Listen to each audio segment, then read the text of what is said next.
Hello, welcome to the 7th episode of the Elixir of Awareness channel. The title of this episode is Sufficient Human. You clearly don't know who you're talking to, so let me clue you in. I am not in danger, Skylar. I am the danger. A guy opens his door and gets shot and you think that of me? No. I am the one who knocks. I am the one who knocks. I am the one who knocks. In this episode, we want to talk about one of the most important human sufferings, which is the perfectionism. An issue that many of us are involved in, and that makes us unable to achieve life satisfaction. Various psychological studies describe 3 different aspects of perfectionism like this. The first aspect is difficult standards and self-blame. This means that we set difficult and sometimes unattainable standards for ourselves, and because we don't reach them, we constantly blame ourselves.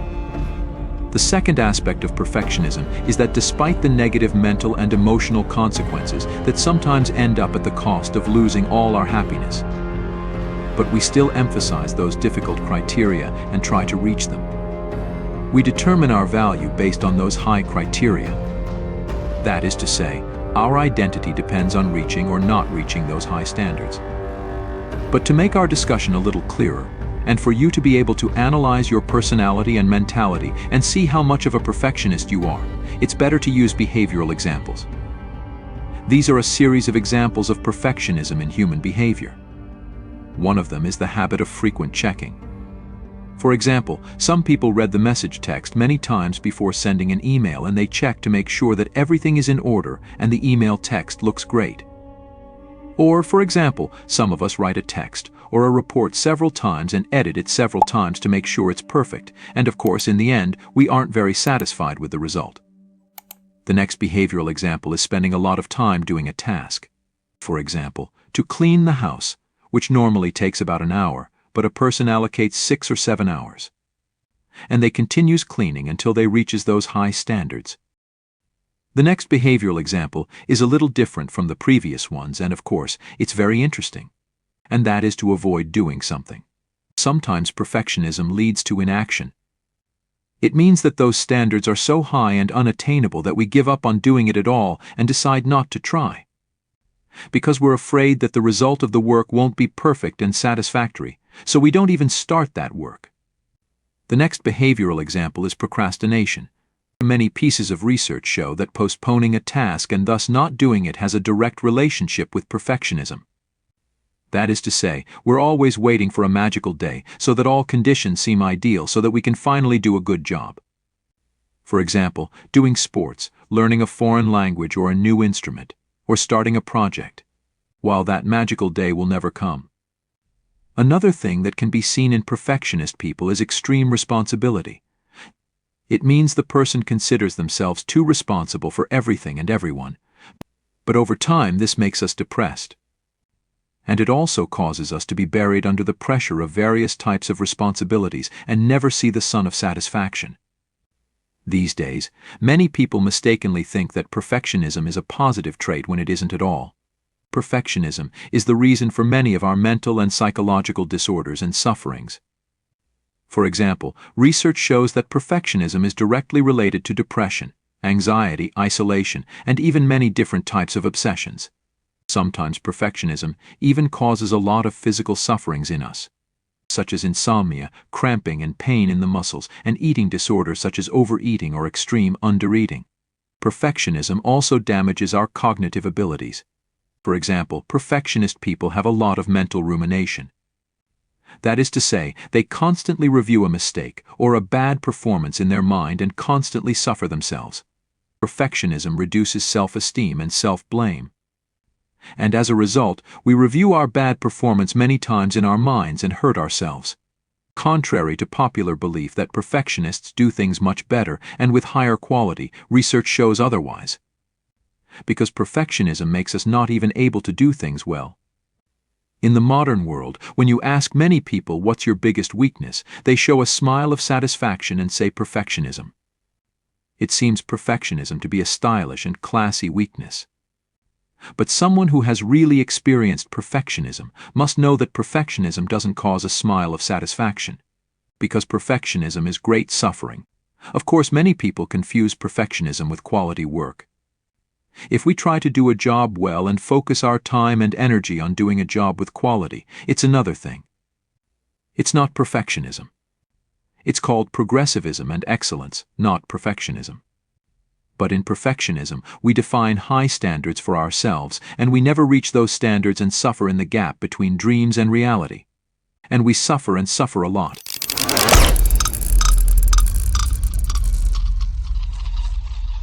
Think about these points that I'm saying and see if these examples apply to you or not. For example, one is, are you too strict with others or not? How about yourself? Are you extremely strict with yourself or not? Are you obsessive about details or not? Is your dependence on results, such as whether you win or lose, too much or not normal? When you're alone with your mind, do you think more about your negative points and mistakes and review them, or about the achievements and positive things you did? How long does your feeling of satisfaction and pleasure last? Does your satisfaction feel quickly disappear because there's a new goal that you've to pay attention to? Do you have strict standards for life?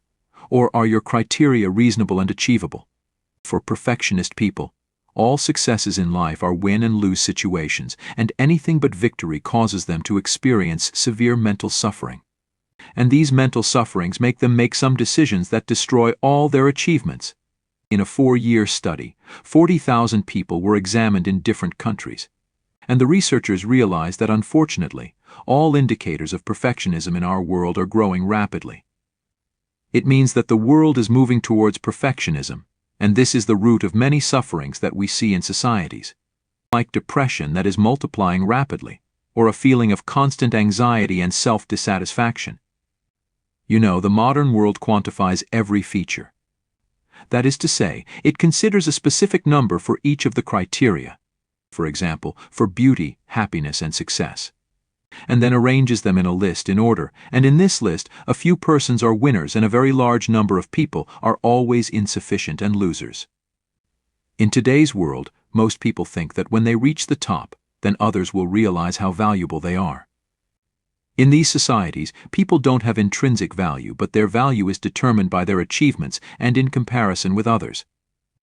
The world's biggest lie to us is that we think a perfect life exists and is possible to reach it. That is to say, we think that absolute perfection can be reached in this world, and it's possible for anyone who tries to get there. But we think that this is just a big lie that has hurt many people.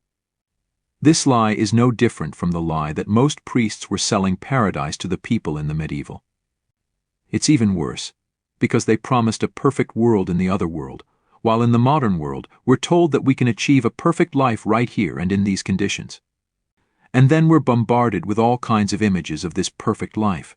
Look at commercials and social networks and the image on billboards, and notice all the things we're surrounded by. You only see one thing, an image of a complete, perfect, and full of satisfaction life. They shout this big lie that if you buy and use our products or pick up the phone right now and call us, you can achieve this complete and perfect life. But of course, if you spend enough money and try. This is a dangerous idea that unfortunately we all believed. An idea that can never be realized. Don't get us wrong, we don't mean that we shouldn't try to be good. Of course, we've to plan and try to improve and grow and use our maximum power for creating a better life. But being a perfectionist is completely different from living well. The image that the world shows us is the image of perfection, not a realistic life. In most societies, perfectionism is the root of many moral problems. The influence of perfectionism in the education of people causes them to become more immoral. That is why it's interesting to go to Mr. Freud, the founder of psychology, and examine his theory about the human psyche. Mr. Freud believes that the human psyche consists of 3 parts: id, ego, and superego.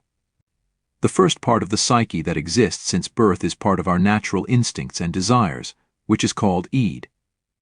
This part of our psyche is like the angel on the left. In fact, its whole purpose is to provide our instincts and needs pleasure and avoid suffering.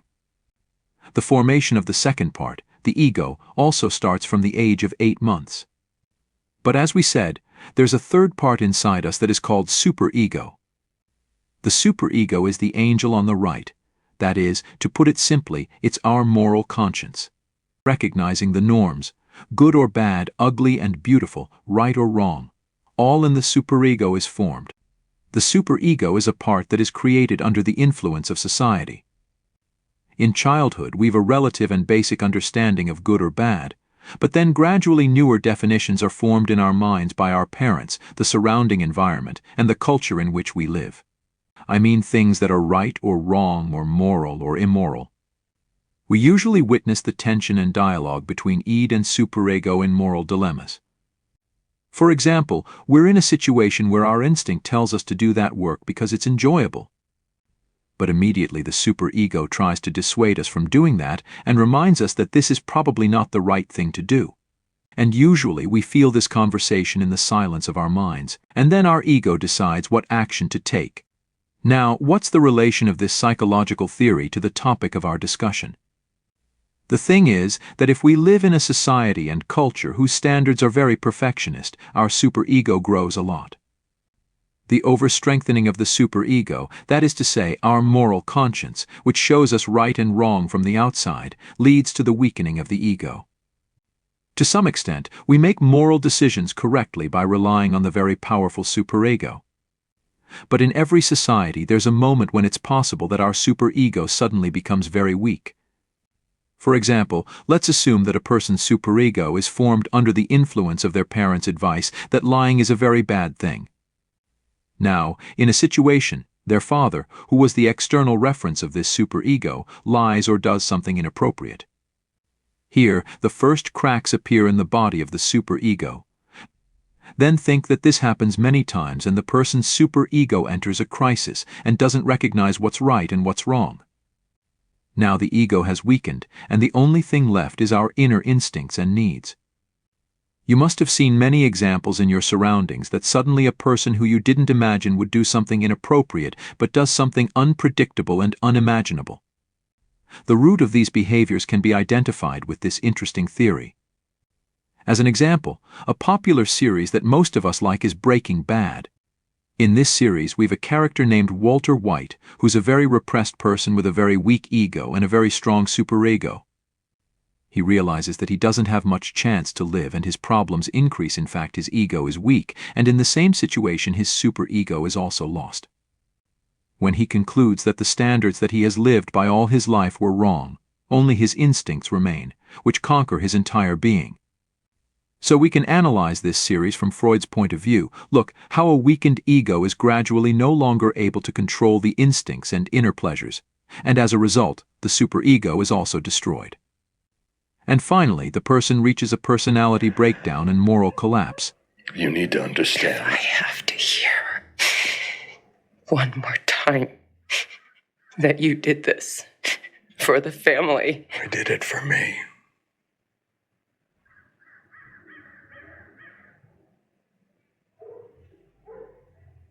I liked it.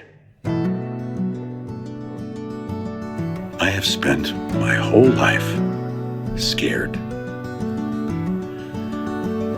frightened of things that could happen, might not happen. 50 years I spent like that, finding myself awake at 3 in the morning. But you know what? Ever since my diagnosis, I sleep just fine. Descartes has an interesting sentence that says, "I think, therefore I am." But many of us have another slogan, and we say, "I don't doubt, therefore I'll be." A weak person always needs a strong person to take care of themselves, which sometimes makes an image of that person in the mind. And a strong person always needs a weak person to take care of themselves. This perfectionist view, which leads to making heroes out of ordinary people, makes us stuck in a strong and weak cycle, and we can't have a balanced relationship with our heroes. Another result of imposing perfectionistic and unachievable standards in the process of training is an annoying conscience.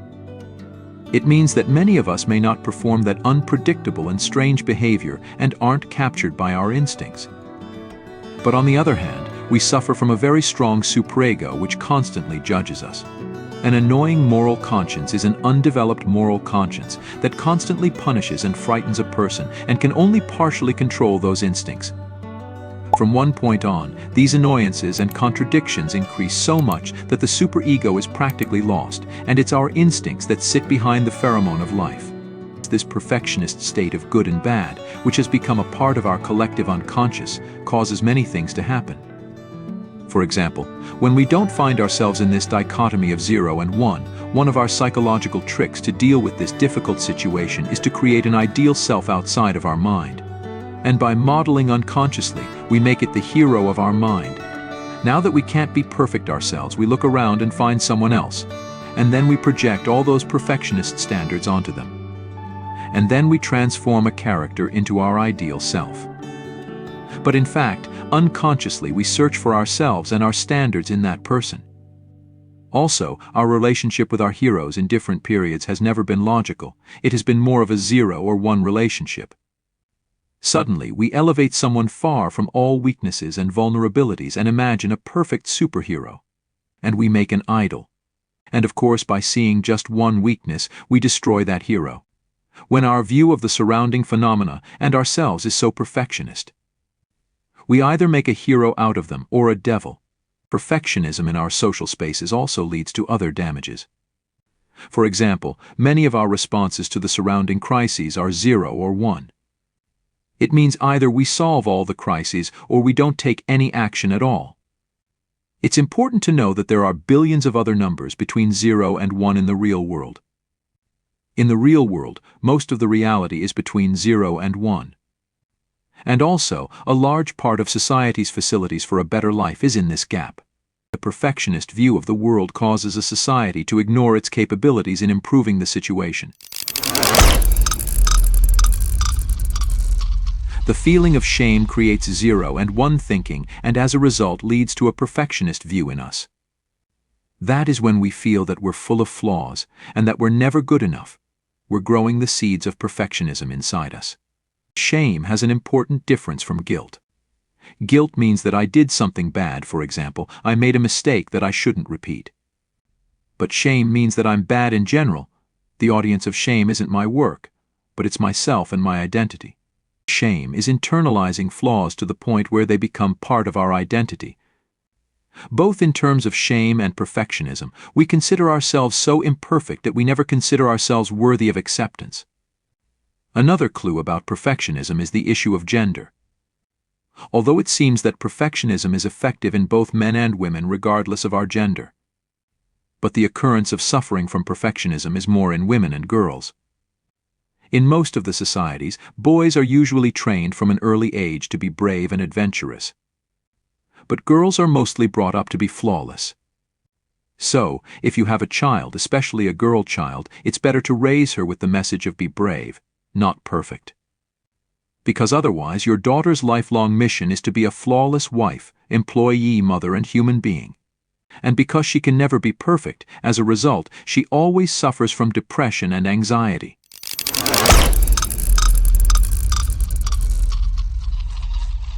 Another suffering is the perfectionism of conditional thinking. It means that perfectionist people, whether male or female, their happiness is conditioned by a series of expectations. For example, we say if I lose 10 kilos, I'll become a valuable person. If I can become a father, I'll feel valuable. If I can be more beautiful, I'm a valuable person. Or when I feel valuable, that my parents approve of me, and other such examples. We aren't saying that achievements and results aren't important in life. But the point is that to achieve great achievements and results, we must have a good feeling. When we look at ourselves with this feeling of worthlessness, we reduce the possibility of achieving good results. Contrary to what people think, perfectionism leads to good results, by the way. It isn't like this. Perfectionism can lead to us not being able to become a better version of ourselves. In a psychological experiment, they took a psychological test from a large number of people. And then they saw that the situation of some isn't good and some are normal. Volunteers were asked to do something. And the task was that they to transcribe 4 pages of a book without mistakes and write them on a piece of paper. And then they realized that the perfectionists appeared much weaker. The general idea is that when a person is a perfectionist and is very obsessed with the desired quality of work, then the result of their work will also be good.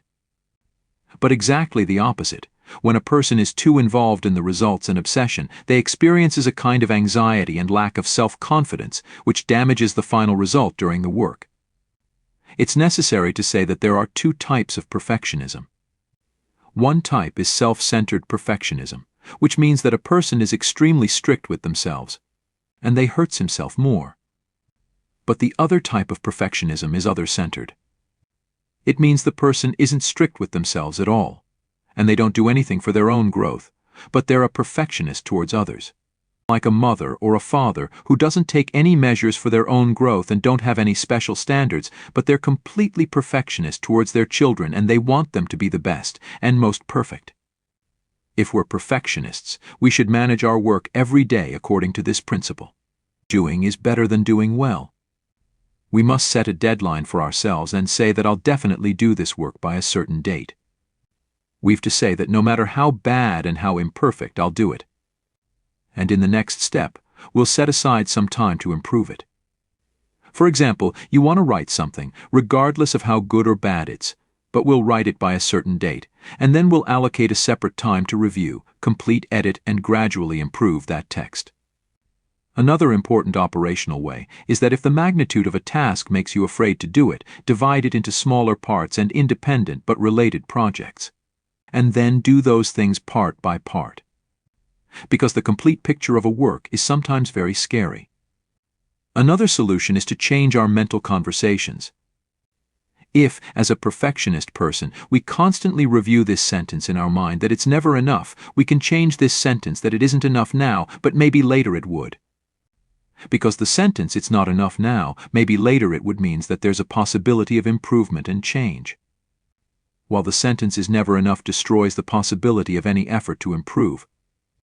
The next technique is the topic of separation. You know, in all life issues, we can separate the issues in two ways. One is the issues that we can solve. And another form is the issues that we can't solve. But perfectionist people don't have this power of separability and think that they can and should solve all the problems of life. But we've to accept that many events in life are beyond our control. The important thing is that if we're a perfectionist, we should separate them. Think about what problem or suffering there's in your life that was out of your control despite your efforts to solve it. When we identify and categorize issues that aren't under our control, it's like we're putting down a heavy burden. Here, an important issue is to understand the difference between the concept of chance and failure. Many of the results we get aren't the result of our lack of work and weakness, but because of chance. And luck is a large set of events that aren't in our power and control. Another technique is to use a reverse timer. When we feel that perfectionism makes us lazy, we can consider a special time. For example, we allocate 2 hours to write a summary of a book and consider that specific time as a necessity. You know, when we say we'll do something whenever we can, we usually don't do it. But when we set a specific and precise time for it, it becomes very difficult to escape from doing it. There's a law called Parkinson. Parkinson's law says that the amount of work expands or contracts in proportion to the amount of time a person spends on it. It means that the work continues until the time allotted to it's completed. This law says that if, for example, you set a deadline of 1 week to do a task, that task will last exactly 1 week. An important point in determining the time is to set it as short as possible. Another very effective solution is digital thinking. We said that perfectionist people see everything as 0 and 1 or good and bad.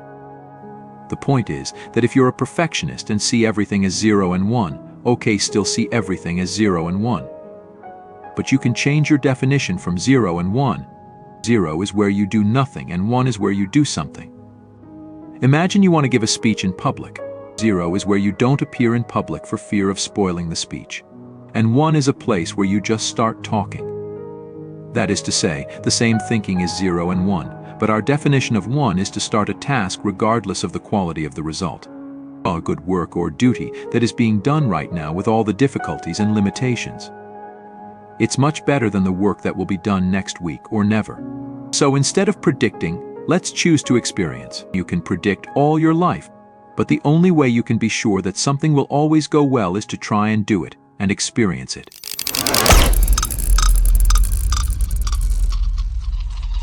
To get rid of the problems and troubles of perfectionism, another important point is self-awareness. We become more perfectionists in the face of some people or some situations. Here, the important point is to know those situations and those conditions. For example, a person's perfectionist side may become more visible when facing their father or mother or a special person, but be less perfectionist when faced with others. If we know who we're more perfectionist with, then we can adjust our relationships with them. Sometimes, if we explain to those people how we suffer from perfectionism when facing them, it helps to solve the problem. And sometimes we need to review our relationships with them. Apart from people, some situations make us perfectionists. Knowing those conditions can also help to solve the problem. Think about what conditions and people make us more perfectionist in the face of them. When we give up on the human desire to be perfect and go towards becoming a sufficient human being to experience satisfaction, a series of intellectual obstacles are in front of us. One of those intellectual obstacles is that we think that perfectionism has not created a serious problem for us. Think about these questions to analyze your personality. Are your standards at a higher level compared to others? Are you able to reach those standards? And what do you feel when you don't meet those standards? Are others and those around you able to reach your standards? Did your high-level criteria help you achieve your goals? And most importantly, with this point of view, are you satisfied with the situation and don't you feel the need to change? Answering these questions can help us understand the problems that perfectionism has created in us and accept the importance and necessity of change. One of the other intellectual obstacles is that we think that we've no power to change. We think that it's no longer possible because our personality has already been formed. It's necessary to say that we don't expect you to solve 100% of your perfectionism problem, but even if you can reduce it by only 20%, you can live a much more satisfied and happy life. Another very good solution is confrontation. In psychology, this solution is used for a wide range of mental disorders. Confrontation is a technique to expose a person to a situation that is dangerous to the person. And the next step is to understand those conditions through real experience and analysis of false fears, which gradually reduces our fears through experience.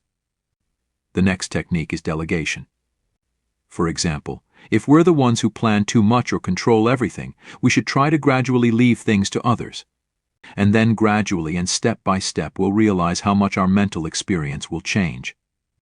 Let's think about this. According to your type of perfectionist behavior, what situations are there for you that cause you to face uncertainty and a sense of ambiguity, and as a result, your fear of not being strong and not perfect subsides a little?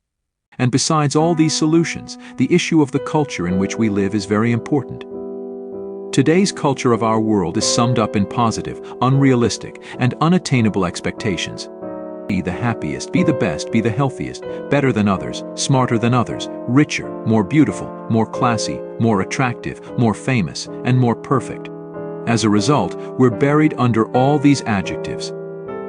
These are unrealistic expectations of ourselves that we may never be able to fulfill all of them. Another point is that all these positive and perfectionist recommendations focus and emphasize on our lacks. They point to things such as our personal shortcomings and failures.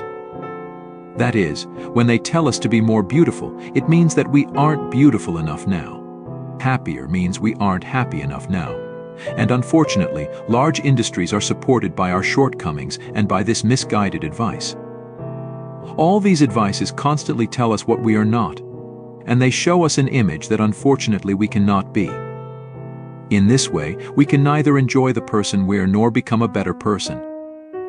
One of the strange paradoxes of perfectionism is that to live better, we're asked to be the most perfect and the best. But we shouldn't try too hard to reach this perfection. For example, they expect us to be very beautiful, but if we try hard to achieve this beauty, for example, we'll be criticized. Do you see what a strange paradox it's? Both the expectation of achieving perfection and the expectation that we shouldn't try too hard to achieve this perfection. The way to save us from this situation is to think that we humans can think about our thoughts. It seems that in the modern world, we're running on a giant treadmill of pleasure, running and never reaching our destination. Mark Manson says that in the modern world, even if we feel bad and crap for just 5 minutes, we're faced with 350 pictures of happy people with amazing damn lives, and then it's impossible not to feel disillusioned. And as a result, we think that the problem is ours, in the event that the problem may be from the world. You know, avoiding conflict itself is a kind of conflict. Avoiding failure itself is a kind of failure, and hiding embarrassing things is shameful. And denying human flaws also itself is a form of dehumanization. Being imperfect isn't the weakness of us humans, but it's the reality of us humans. Of course, one should try to improve, but the question is, where exactly is the limit of this improvement? We think that it's our right to always be satisfied and happy, and that everything should be perfect exactly as we want it to be.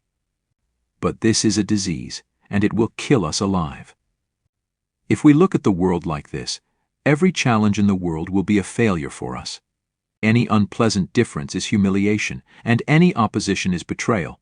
And as a result, we'll be locked in a small hell the size of our skull. The world isn't perfect, and our position in the world isn't such that even we're close to perfection. We come into this world naked and confused with all kinds of weaknesses and vulnerabilities. And if anything can protect us from the harms and sufferings of the world, it's our honesty and realism. Maybe at first glance, this idea makes us a little uncomfortable, but later it can be comforting and savior. This is about walking with lighter steps despite the heavy burden on our shoulders. It's more about peace in front of our biggest fears, which is the fear of being incomplete and not being perfect. Each of us is uniquely imperfect human, and none of us is perfect. And accepting this fact is a little painful. In order not to accept this fact, we use various solutions that we know. A perfectionist view of life often makes us commit mental and spiritual suicide.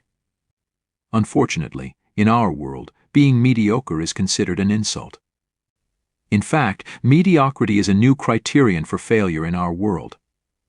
When the cultural and social standard in our world is that we should always be special, so we decide to be the worst even if I can't be the best. Because in our world, the worst people get more attention and are seen more than the average ones. In social networks, we see people who make fun of their personalities so that they may be seen and perhaps be noticed. Recognizing and accepting our own true personality helps us to be free, and thus torture ourselves less under the influence of other people's judgments. And with this work, we reach achievements in life stronger and more motivated. With this view, we can grow more. Growth is a repetitive and endless process. When we learn something new, we don't go from wrong to correct, rather, we go from wrong to a little more correct. And this small and stable growth is a very important thing, and we should appreciate it. This world, with all its unavailable expectations, has made us all sick and tortured. Sometimes we go inside ourselves and blame ourselves, and sometimes we go to others and blame others.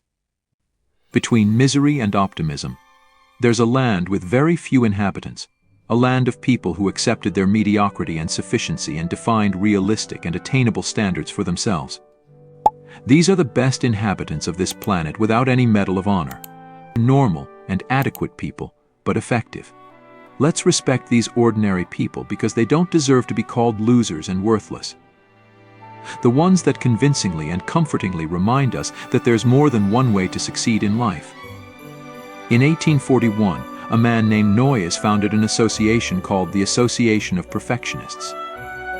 He thought that perfection means being free from sin, and people who were part of this association tried to ensure the health of the society by raising perfect children. But 38 years after the establishment of this association, it fell apart, because it was not perfect. It seems that no association of perfectionists can last because no association of perfectionists is ever perfect. A hospice nurse named Mrs. Bernie Ware asked patients who were on the verge of death what their 5 most important regrets in life. She had the chance to interact with patients who were on the verge of death, so they could teach us important lessons about life. These are 5 regrets in the lives of people who feel the breath of death by their side, far from our daily lives. The first regret is that I wish I'd the courage to live the way I wanted, not the way others expected me to live. Second, I wish I'd allowed myself to be happier. Third, I wish I could see more of my friends. Fourth, I wish I didn't get overwhelmed with hard work. And the fifth regret is that I wish I'd the courage to express my feelings. In my opinion, the common denominator of all these 5 painful regrets is the sentence that I wish I was less perfectionist and accepted my imperfections, and I wish I lived more courageously. Now, the final question of this episode is, do you feel are you a perfectionist person or not? Please share your comments with us. Thank you.